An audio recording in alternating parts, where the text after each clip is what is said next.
Now let's take this page to the next level. Let me show you how to add a Bootstrap navigation bar on the top. So on Bootstrap documentation, on the left side, look at components. Here we have various components like alerts, badges, and so on. In this list, you can find navbar. Okay. And on this page, you can see various examples of a Bootstrap navigation bar. So we can have a navigation bar with drop-down lists. If you scroll down, you can see a very simple navigation bar called brand. And below that, you can see the HTML markup to render this navigation bar. So let's copy this. Now back to our base.html. Right after the body tag, let's paste this navigation bar and then change navbar to Vitly. Save the changes.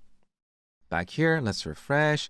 So here's our navigation bar. That is better. Now this table is currently taking the entire width of the page. Let's make it center.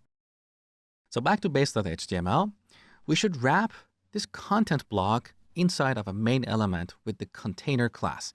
So in Bootstrap, you want to create a main tag with the class container. And then we want to put this block inside of the main tag.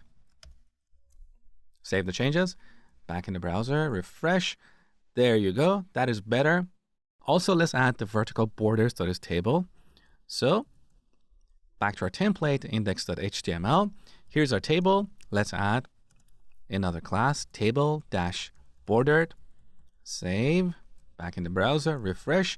So that looks better. Also, I'm going to add another class, table-hover. And with this, we get, let's refresh, we get this nice effect here. So our application looks better now, but there is a problem. This base template that we defined that contains this navigation bar exists in the Movies app. What if we had several other apps in this project? We don't want to redefine this Bootstrap template in every single app. So in the next lecture, I will show you how to share a base template across multiple apps.